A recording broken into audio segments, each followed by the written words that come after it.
Seguimos en Se Presume Culpable, porque bueno, en estos días se conoció un proyecto que ya se había presentado sobre aumentar las penas a las por falsas denuncias. Esto, bueno, salió a la luz ahora últimamente por los casos de denuncias que padres acusados de abusos a sus hijos fueron absueltos por inexistencia de delito, porque no había pruebas para llegar a una condena, porque básicamente se demostró que esas denuncias eran falsas en connivencia, se presume, con un equipo de psicólogas que realizaba pericias calcadas para acusar falsamente a padres de abusos, impulsados por la madre de los menores, ¿no?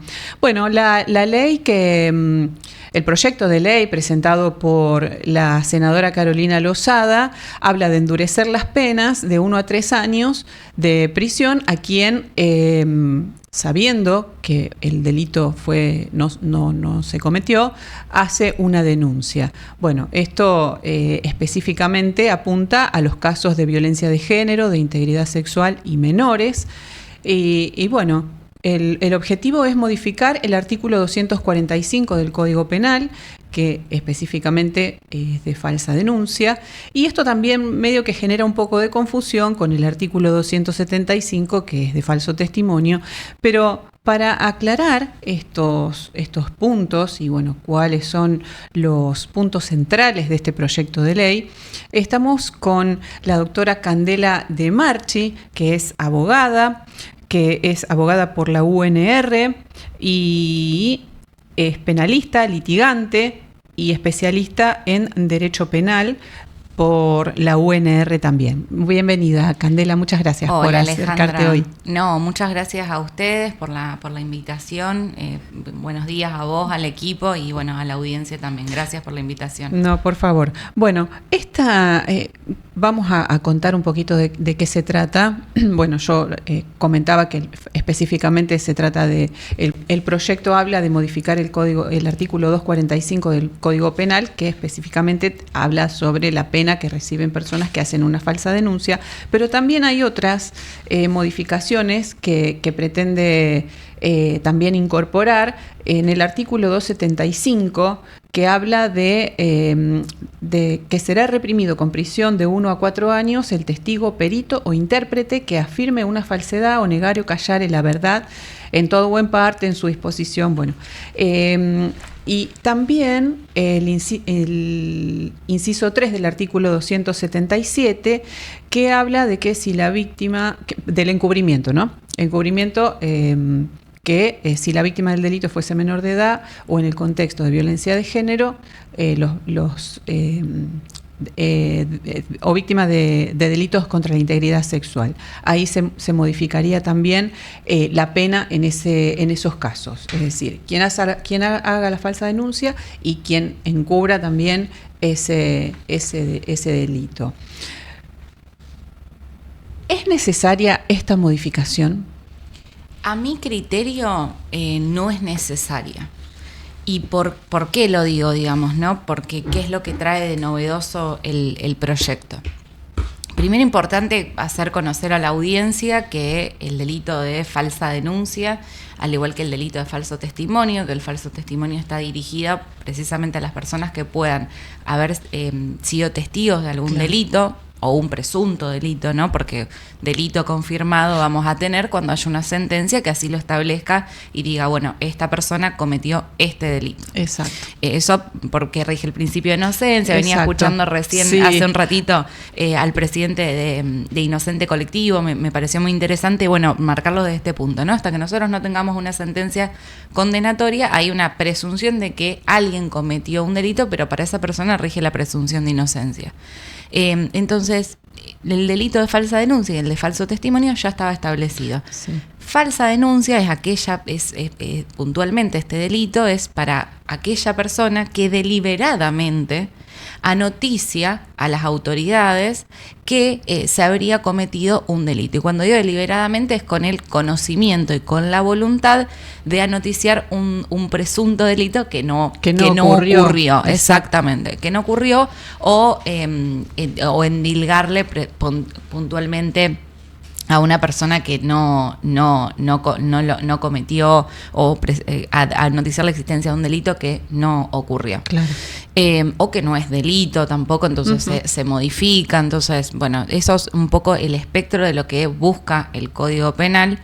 El Código Penal protege bienes jurídicos, diversos bienes jurídicos, la vida, la administración de justicia, la administración pública. Bueno, entre uno de esos está el delito de falsa denuncia. Y después tenemos el de falso testimonio.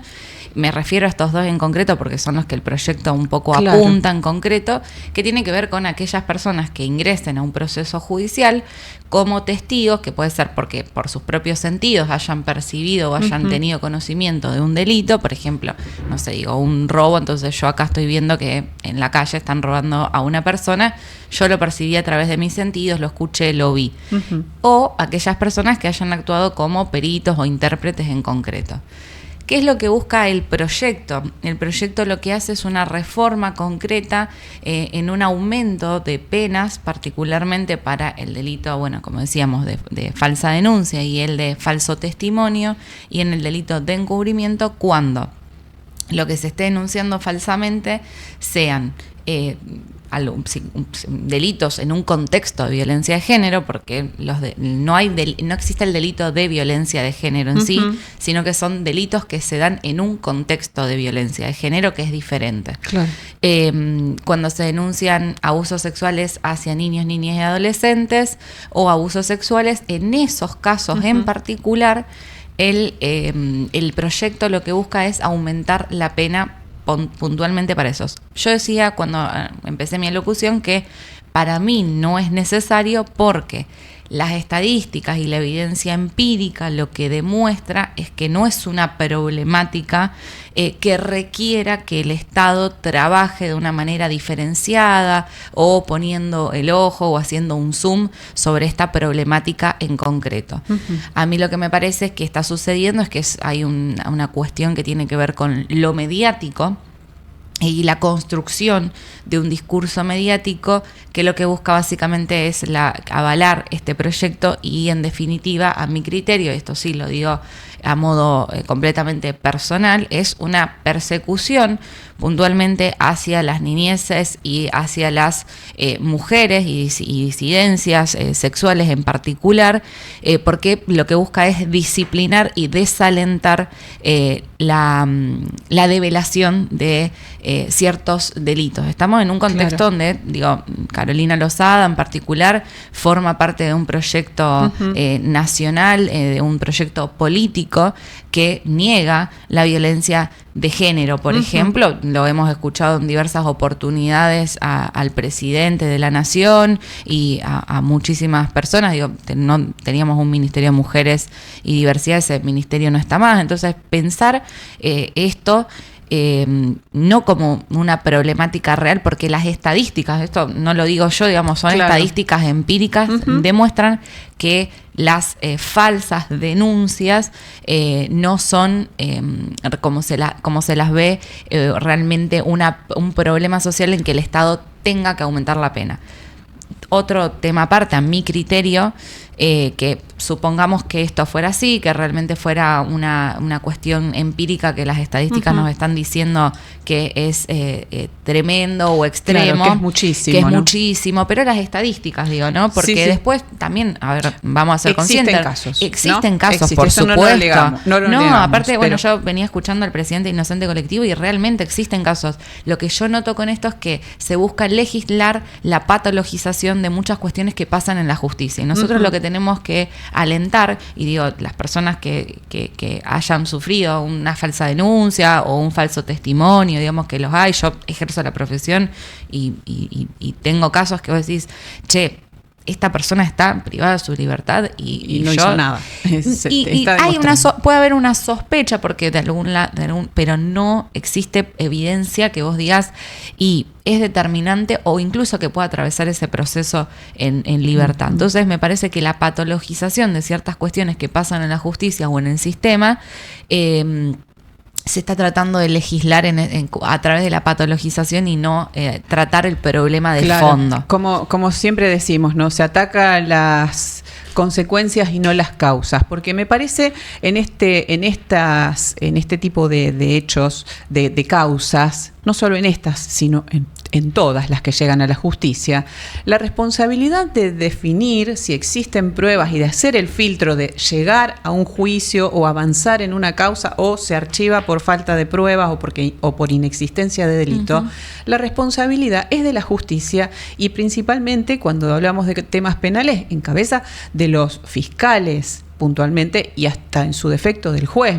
creería que deben, decir, hasta acá, llegamos hasta acá, no existen pruebas para seguir con este proceso.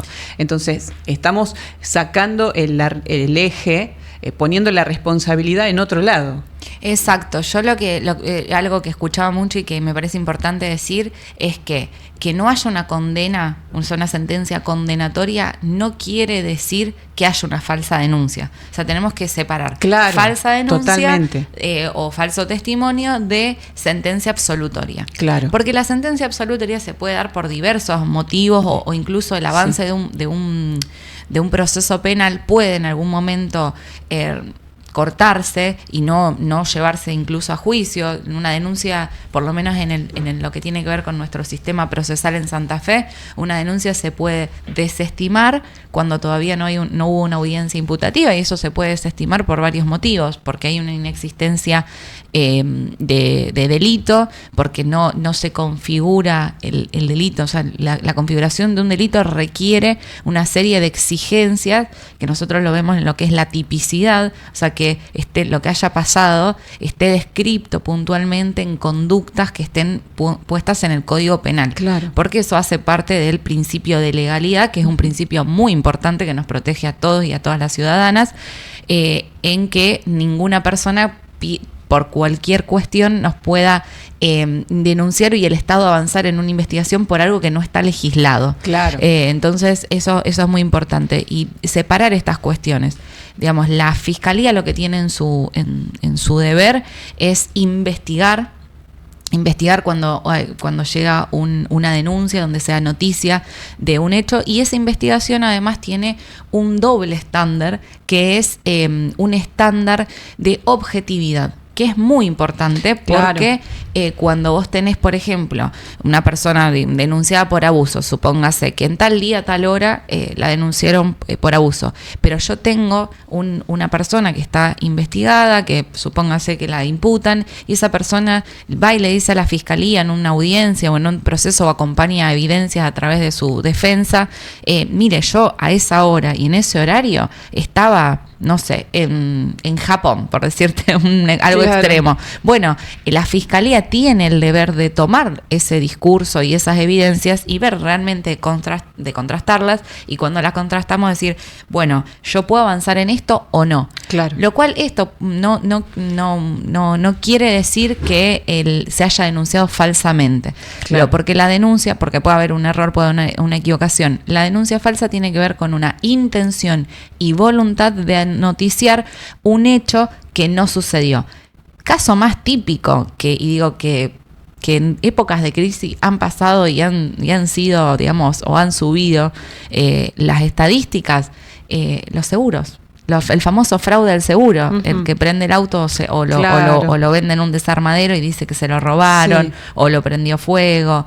Entonces digo, ¿dónde estamos atacando o a dónde vamos? Y en última instancia, cuando hay una causa que llega a un juicio, son los jueces, las personas responsables de determinar si pueden decir si en ese caso en concreto, con toda la prueba que se produjo en juicio, pueden condenar a una persona. Y tenemos varias cuestiones, puede haber una cuestión del principio de indubio pro reo, que es, el juez necesita certeza afirmativa para condenar a una persona en este tipo de delitos y en cualquier otro. Yo necesito una certeza positiva de que esta persona cometió el delito. Frente a la mínima duda, el juez debe absolver por el principio de indubio pro reo, duda razonable, o cuando las pruebas que están en juicio no son suficientes. Lo cual, vuelvo a decir, no quiere decir que haya habido falsa denuncia o falso testimonio. Claro, ahí está el tema que, bueno, es una línea muy delgada, ¿no? Esto que plantean quienes cuestionan este proyecto, que creo que las críticas son atendibles, que está esa línea tan delgada que dice, bueno, ahora, como vos también mencionabas al inicio, van a desalentar a que las personas víctimas o presuntas víctimas denuncien. Aclarar esto, ¿no? Que no todo, si un caso llega a la justicia, va a juicio y demás, y no se logra condenar bien, como vos decías, indefectiblemente no va a terminar en una falsa denuncia y la persona denunciante va a terminar con una causa por falsa denuncia. Exactamente. Lo que pasa que este tipo de discursos, esta cuestión de la mediatización también de esto. La utilización política también, ¿no? De un tema tan sensible y tan grave como es este. Totalmente. Y que yo creo que realmente nos merecemos de buenos debates en el Congreso de la Nación, porque no es que, yo mañana me levanto, soy legislador o legisladora y digo, mañana quiero reformar esto porque, no sé, a mí vino un grupo de padres que están denunciados por abuso y me dijeron, pasaron cosas muy graves en el Congreso de la Nación, en el Senado, con la participación y las audiencias que hizo la senadora Lozada. La senadora Lozada fue denunciada por una situación de una adolescente, ya una mujer adulta hoy, que le hicieron decir, después dijo en el Congreso que era mentira la denuncia contra su padre y no era así. Veamos también quiénes rodean estos proyectos. Yo creo que hay una cuestión de que nos debemos serios debates en cuanto a la eficacia de la justicia, la forma de trabajar y de investigar de la justicia, y te puedo asegurar que es para todos los delitos, no es solamente para estos delitos. Estos delitos tienen una particularidad, que es que en su gran mayoría son lo que se llaman, entre comillas, delitos de alcoba. Entonces no tenemos testigos, no tenemos cámaras de seguridad porque pasan adentro de las casas, en la intimidad. En su gran mayoría, el 86% de las denuncias por abuso son de abusos sexuales intrafamiliares, con más afectación a mujeres que a varones, y esto me refiero también en niñas y niños.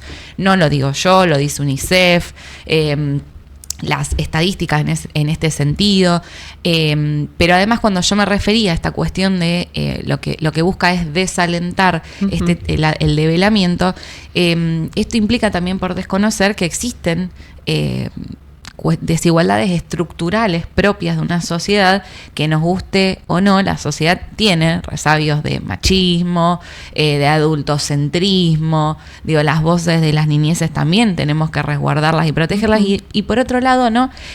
Cuando hablaba de la utilización política, la gran mayoría de estas personas están desalentando también el uso de la ESI, o no quieren que esté la ESI, y está comprobado que la ESI ha ayudado una herramienta muy eficaz para que los chicos hablen en las escuelas, en estas rondas que se han hecho, y que fue realmente muy muy muy eficaz ese y muchas veces las familias que se oponen también hace pensar que ¿por qué? Yo creo que hay un desconocimiento. Creo que hay un desconocimiento muy grande. Hay gente que le tiene miedo. La sexualidad sigue siendo un tema muy tabú, porque tenemos también una cultura judío-cristiana muy importante que nos marca socialmente, por más de que no seamos practicantes de tal o cual religión. Y si nosotros no conocemos estas cuestiones que estos bagajes culturales que todas y todos llevamos, nos guste o no nos guste, bueno, podemos llegar a pecar de legislar de cosas que no tienen un real interés en legislar. Yo digo, nos debemos debates serios, porque cada vez que sucede algo que trasciende mediáticamente, lo vamos a resolver, y lo vamos a resolver con el Código Penal.